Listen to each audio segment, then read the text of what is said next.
today's power session, so I've begun to call these sessions power sessions. It's on self-compassion, and it's on the power of self-compassion.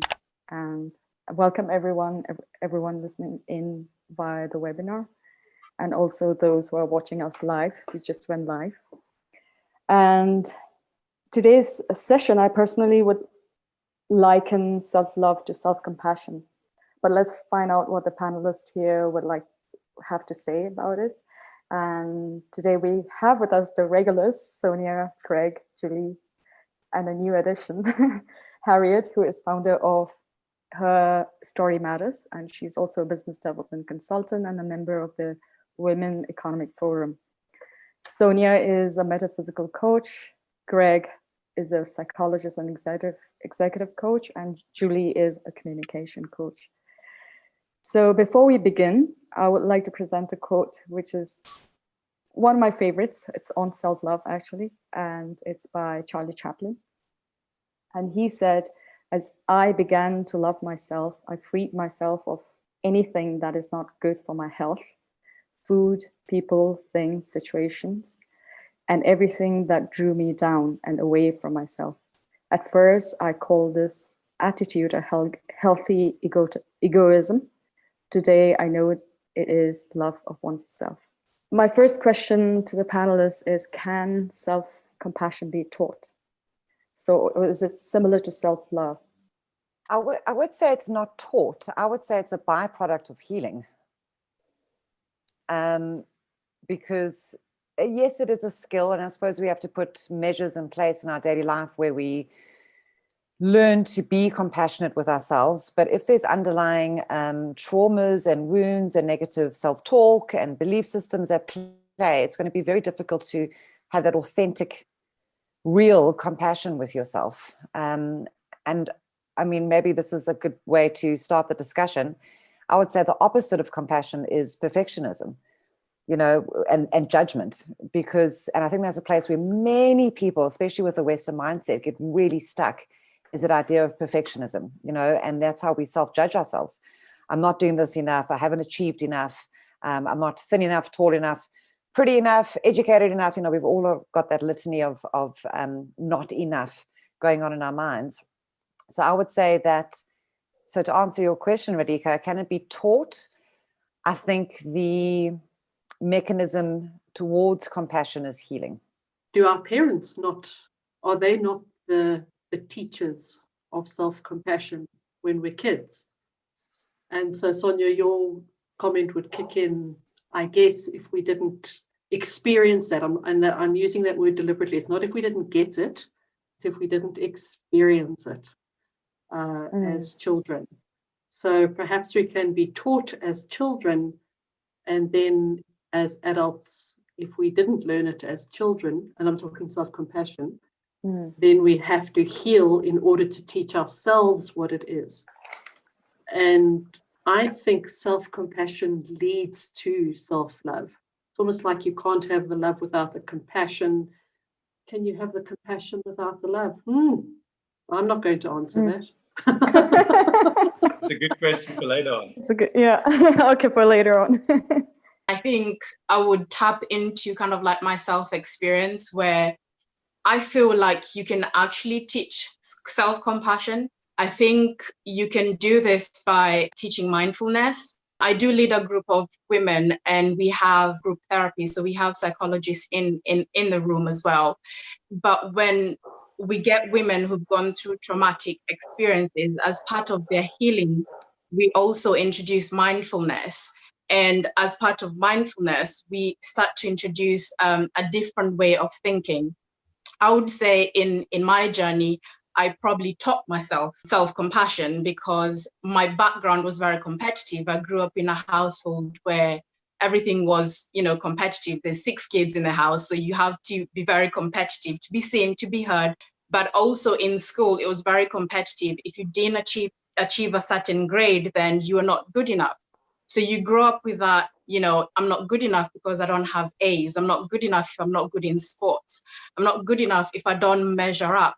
But I think when you come out of that environment, you could be taught self-compassion through mindfulness? I think we certainly can be taught self-compassion or compassionate love or self-love, but ultimately it does come about through healing.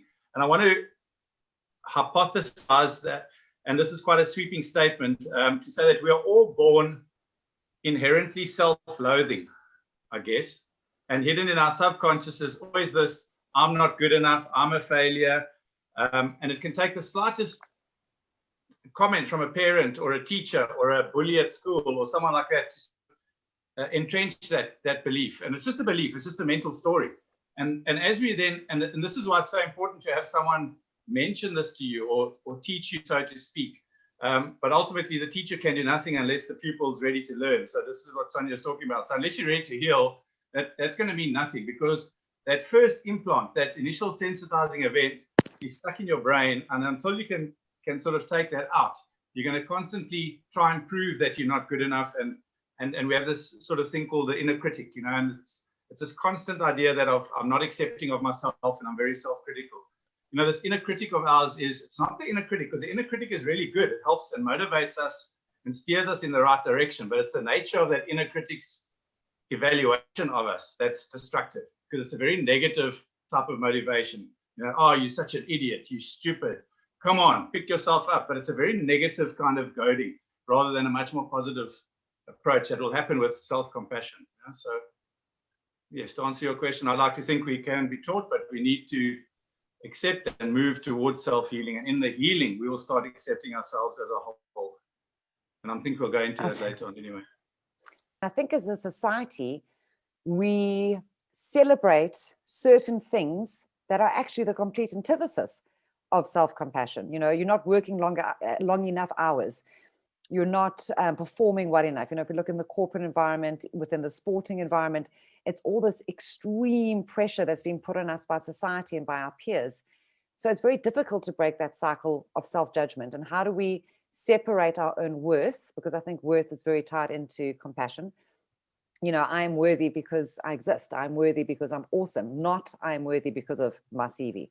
So how do we, as people and as a society and as a culture, separate that external judgment so that we can start healing our internal judgment? I think that's an interesting question. I think as a culture and as a species, we have to start redefining what is the purpose of human existence. Because if it's just to perform, if it's just to increase industry, it's going to be incredibly difficult to foster gentleness. And I think with all the COVID stuff now going on, so many businesses are incorporating well-being into their practices. And I think that's brilliant, because we're starting to recognize the importance of the whole, as Greg said, the whole human being and what we actually need to be well. So I think we've got to start with the inner critic, causes all the distraction, because there's two parts. The inner critic, there's constructive thoughts and then destructive thoughts. But the destructive thoughts from the inner critic are all based around judgment. So it's monitoring our failures all the time, you know, comparing us to others, blaming us, name calling. I've jotted a few things down here, highlighting our weaknesses, and it pays very little attention to accomplishments. It just constantly wants to down us. I really didn't like Freud, so I'm not Freud and Jungian maybe, because I definitely stick with the shadow. And we need to incorporate the shadow because it's so destructive. And until we can face up to our weaknesses, or this thing about this self-loathing that we all have and I'm not good enough, and it's in every single one of us, and myself and whoever's on the panel here, we all sit with that. And until we can integrate that, we're going to constantly either overcompensate, as you said earlier on, Sonia, about perfectionism, because the perfectionist has got I'm imperfect as a driver, and constantly trying to prove itself at a conscious level. So I wanted to just touch on that judgment bit, because I think it's so important that we harness, or as Harriet said about the mindfulness, because we need to create some sort of psychological distance from our thinking to who we actually are.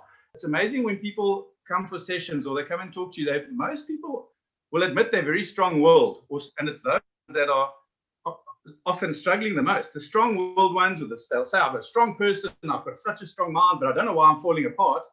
And when we talk about this in the way the inner critic speaks to themselves, and I say to them, would you let anyone else speak to you like that? If I said some of the same things that you say to yourself, you're an idiot, you stupid, you lazy, you nowhere, how would you react? And they said, I would never let you talk to me like that. But we talk to ourselves like that. And we somehow allow that to happen, which is very unfair. So it's re-educating the person to stop talking to themselves like that and talk to themselves how they would talk to their best friend if they were helping them through a tragic situation. Greg, if I may, I think you've just cottoned on to the solution to all of this. And that's, you said, creating a psychological distance between our thoughts and who we are. And in terms, as Harriet was saying, in terms of mindfulness, I think this knowledge is not widely known, that who we are is not who we are. Our brain. Who we are, exactly. It's not our brain. And when people can start separating the core of who they are from what they're listening to, those relentless thoughts that keep going on, that's certainly the first most powerful step. The second question is, so it actually relates to, maybe we're talking about the shadows, right? What Greg was referring to. So a friend of mine, she actually recently told me that she's very judgmental and hard towards herself, but she's not towards others. So then I said, it's not true, because if you're judgmental towards yourself, you're sure to be also judgmental towards others. So how do you put this connection between being compassionate towards the self and how it relates being compassionate towards others? No one wants to be called judgmental. So in this case of your friend saying, I'm not judgmental to others, but I'm judgmental myself, many people will say, oh no, they're not judgmental, but they are judgmental to themselves. And if they're judgmental to themselves, they may well not let it out of their mouths about other people, but they're constantly judging others as well. And so this whole idea about acceptance, and this is why self-compassion is so important, because as we accept ourselves more, we start accepting others more. And as we integrate and we become whole, others, I always tell people, other people will never change. They might still be the most irritating person on the planet. However, they won't affect you like they've been affecting you, because all they're doing is mirroring some of the stuff that you haven't worked on in yourself. And people don't change, you change, and then people stop offending you and affecting. I discovered mindfulness and how well it works. It was so difficult to explain to people because I understood this concept of psychological distance, but I didn't know how to explain to people to pull themselves out of their brain. But unless you've had those kind of spiritual experiences, you won't know this. Someone has to teach you that I'm not my body, I'm not my thoughts, I'm not my feelings. I think that, and this is probably from a spiritual perspective, I think we're all interconnected in one way or another. And if I'm judgmental towards myself, I'm going to be judgmental towards you. It's very hard to differentiate that, because the way you treat yourself is how you treat other people. The disconnect might come in where you don't recognize it, or you haven't actually done any self-reflection to know that it's within you. Someone shared with me that the thing that over-triggers you in others is the thing you're not willing to admit to in yourself. And once you That's start... your shadow side, right? Yeah, exactly. Yeah. But I think as a route to self-compassion, might sound a little bit odd, but to start to recognize when you're over-triggered, don't use trigger because it's got psychological connotations, when you overreact to something, positive or negative, and that's the other thing we forget the positive side, is that we, that's the quality you're not willing to admit to or look at in yourself. And I think a lot of people get disheartened because it doesn't happen quickly.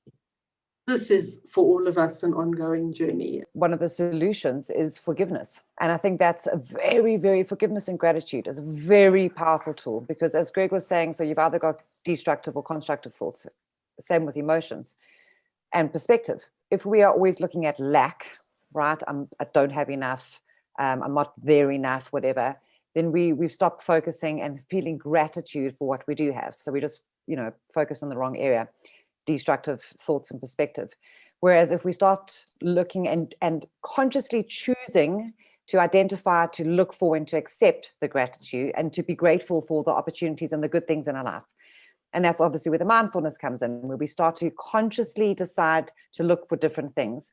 And then of course, forgiveness. And I think that forgiveness, as everything, starts within ourselves, and then we are able to practice it with others. But I would say forgiveness is a solution to perfectionism, because no, I didn't come first in that race, but you know what? I gave it my absolute best. And then also enjoyment. Like, when did we forget, like, all of these judgments and lack of compassion, it just sucks the joy out of it. And I think if we go back to the society and all these expectations that we have, it's all very serious, isn't it? Like you're going to go to school and then you're going to graduate and then you're going to study and then you're going to get your job and have 2.5 children and your white picket fence, and that's what you're going to do. And where's the joy in that? Where's the adventure? We were talking last time, Julie, about curiosity. Where is the joy of the experience? I think material wealth is a huge blocker to self-compassion, because you can be the most incredible person in the world, the most incredible artist, whatever the case is, but you're making absolute peanuts and suddenly you're not enough. Well, who said that? So it's these criteria of which we assign worth. So I would say worth is also very much a part of compassion. When I ask the question, are we who we think we are? At a conscious level, we all think we're perfect. At an unconscious level, which is much bigger, like the iceberg, we are imperfect. That's the part that's fatally flawed. It's our ego, which is our fragile egos. Then we overcompensate at a conscious level so that other people can see us driving our flashy cars, living in a nice house, or whatever it might be. Okay, and that's overcompensate or be competitive, because it overcompensates for.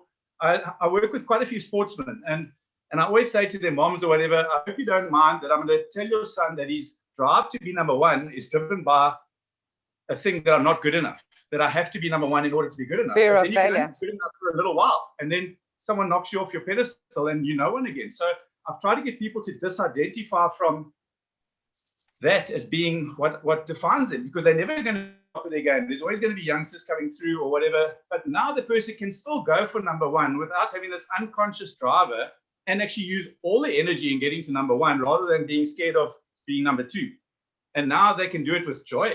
So when they lose, they can lose with joy, strangely enough. Not that that's their goal. Their goal is to win the Olympic gold, but you can put a lot more energy into it if you totally focus on the gold rather than focused on not being good enough.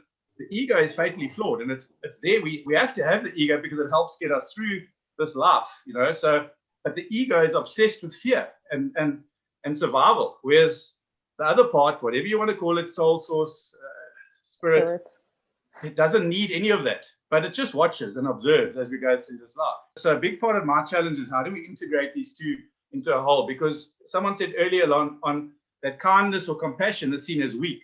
But you look at any of the great spiritual teachers, Jesus, Buddha, Muhammad, any of those people, no one will call those guys weak. Yet they were kind and compassionate. They were not weak, they're very powerful, but their power comes from inside. It's not a forceful power. It's an internal power. And then people will follow you. They don't make you follow them. They just say, you're welcome. A good teacher will say, follow me if you wish. So kindness and compassion brings great power.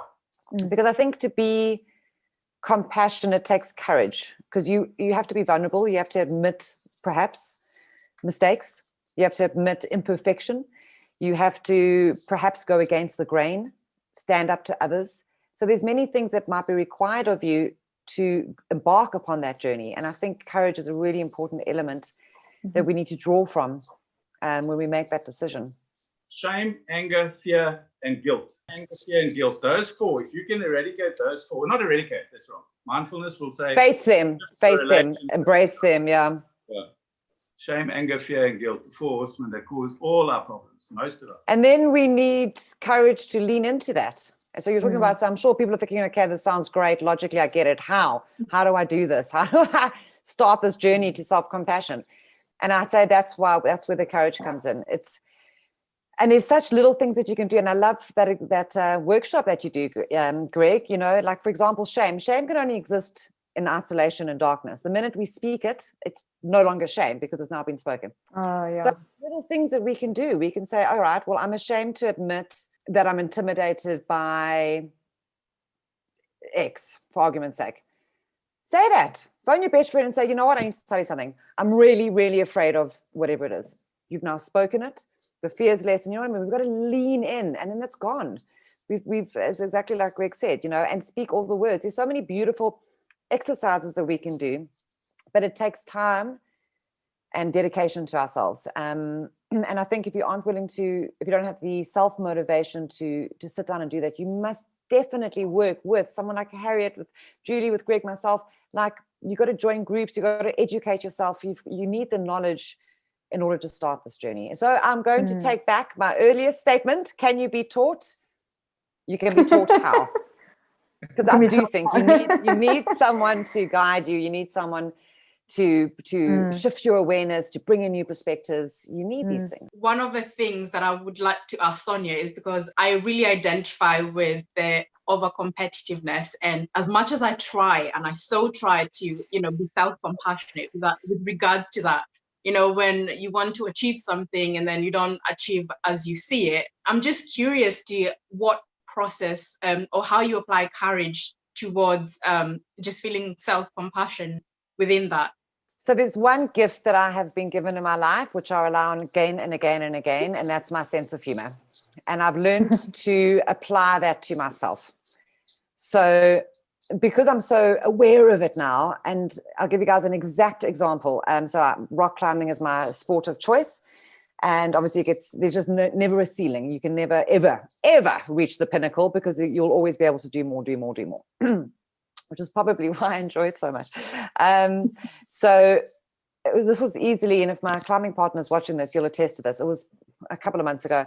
Anyway, as I finished this really difficult climb, I was so proud of myself. I came down and I just saw it, and I'd been aware of this tendency within myself. But at that moment was that aha moment. I was like, wow, this is entrenched within me. Because prior to that, I was questioning, am I on the right path? Am I doing the right thing? Am I doing it fast enough? And I came down there and instantly I was infused with the biggest amount of confidence, clarity, purpose, courage. You know what I mean? I was like, and within every realm of my life, like I know what I'm doing. I'm feeling good in my business again. I'm feeling good with my everything, right? So it really fed this whole identity and my performance. And I came down and I burst out laughing. And I said to my climbing partner, I said, oh my God, I am only worthy. And I spoke the words, Greg, exactly what you just said. I said, I am only worthy when I achieve something. And then my climbing partner, who has an equally awesome sense of humor, he said, that's not all. You also have an awesome set of boobs. And it just, we laughed. And I was like, yeah, damn straight I do. So, and this is the thing. I'm learning to laugh at myself, and I'm learning to not take myself so seriously. And when I said earlier about, when we're so serious, it sucks the joy out of life and that experience. And I really thought to myself, like, I want joy. I want to enjoy my life. So how can I enjoy it every single day? How can I at least laugh, and a good solid laugh once a day? How can I be kind once a day? What I also do is I look to my past. So I'll say to myself, and it's 100% true. It is true for every single human being alive on this planet. If you are alive, you have beaten every single challenge that has come your way because you're still here. True that. It's logical, right? So I look back, and if I'm really spiraling out in that thing, that self-doubt, and I haven't achieved enough, blah, blah, blah, then I say to myself, well, I'm not done yet. Like my journey's not finished yet, right? And I've already achieved so much because I'm breathing and I'm alive and I'm here. So it's self, like I have conversations with myself and I check in. It's not a perfect science by any means. Oh, actually, I have a summarized answer for you. I learned how to be compassionate with myself. Self-compassion. Yeah, imagine that. Cycling back. So Julie, you were saying, we always talk about the negative. We don't necessarily talk about the positive. So we think compassion. So let's talk about like compassion. Compassion is also saying no. Compassion is also saying, I disagree with you. Compassion isn't all like roses and, oh, I love you and everything's perfect and I forgive you for everything you do. Self-compassion is also recognizing what is good for you, what is not good for you, and enforcing your boundaries. And sometimes that's not a pretty picture, right? Sometimes we have to cut out relationships. We have to stand up to people. And that is still compassion because you're honoring your own needs, your own boundaries, and who it is that you are and want to be. So the guy said, I'm sorry, I'm not sure if it's He's saying, yeah. Yeah. He said, daring to set boundaries is very important as far as self-compassion is concerned, absolutely. But oftentimes it will set you off against other people. You may no longer enjoy relationships with them, even though you may want the relationship to continue. So I think first you need to get clear. Sorry, excuse me.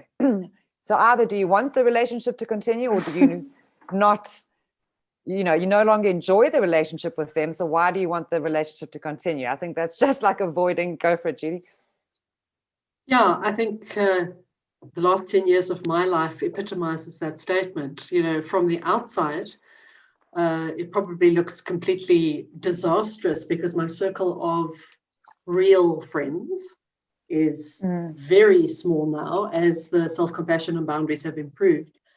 And I think I can get what this person is saying. There are some relationships that I wish I hadn't lost, because I do truly believe that person is a good person, but that we were in an unhealthy relationship. And had we both been able and willing to grow, I think, the relationship, be it friend or whatever, could have continued. So, and I don't think that's, I'm not meaning that from the codependent side or anything like that. It's just good person, bad relationship for all sorts of reasons. Can we both grow? But I think that is one of the barriers to self-compassion, is the fact that your life completely changes if you have been in an unhealthily non-compassionate state with yourself. Because I don't know the psychological reality, Greg. If you have no compassion towards yourself, are you automatically sort of in a codependent state, or poor boundaries? I wouldn't answer. I'd answer from Greg, not from a professional opinion, but I would think that, I suppose, but I'm always a professional. But I think that if we are not whole, this whole thing, and it fascinated me that and I'm old enough to have watched Top Gun, I think it was Top Gun, Tom Cruise saying to Kelly, whatever her name was, McGillis, I don't know, and he said, "You complete me." And I thought, what a beautiful line. I think now that it's trigger. Wrong, because it means that you're not Julie's whole. triggered. Julie's triggered. Just follow up. You must be whole to enter a relationship, and you must want to be in that relationship. And this is another good topic maybe for another subject, because of how we seek out our partners. But in Spanish they say te quiero or te quiere, I think, which is I want. I want is the same as I love you, not I need you. I want you in my life. I don't need you in my life. You should never need a partner, because then you're going to be needy, and that's a codependency. And I think sometimes we be codependent on ourselves, but probably you are, again, because there's this constant internal struggle as well of codependency, but there's no such word as codependent itself, but I like to make things up as I go along. But yes, 100%. If you're not whole, and if you haven't integrated yourself, you're going to constantly look for your happiness in other people or in endeavors, Sonia, as you were saying. So you're constantly going to be chasing the next degree or the next thing, and then only be happy for a little while, and then you're going to look for the next happiness, and you never quite arrive. I think that's quite sad that we're never happy, just in the moment. I don't think that self-compassion can exist without boundaries. I think as relationships evolve, as you grow, and as you become what you're becoming or unbecoming, there will be times where you will have to put in place things to protect yourself or your growth, and put in place things that lead you to your better self or higher self, or whichever way you want to define it. And I think if you don't have boundaries, that's not possible. I'm reflecting back in a time in my life where I didn't have boundaries, and I was spent. Every time I went to bed, I was exhausted, and the next day I woke up empty and exhausted and no boundaries, and I was depleted. So I don't think you can have self-compassion without boundaries. Yeah. I often lead this discussion around compassion with the quote that says, which most people will use it as their number one, and I think we've misunderstood this particular line: love thy neighbor as thyself. When I ask people, what does that mean? We all seem to grow up thinking we must do unto others as we would like done to us, but most of us love our neighbors more than ourselves. And I said it doesn't. That's what we spoke about in the beginning. Yeah. So I must love myself as much as I love my neighbor. I must never love my neighbor more than myself. Yes. I am as important as my neighbor or the other people. And this is the part that we forget. And the thing about self-compassion is about loving me too. And sometimes we have to, because we spent our whole lives loving others, like I was when I was a bit younger, we might overcompensate when we start trying to learn to love ourselves a bit better. And eventually you'll find the right groove where we love others and ourselves. So right at the beginning, I wrote down the word selfish. And there's such a negative connotation. Oh, you're so selfish. Well, yes. And what's wrong with being selfish?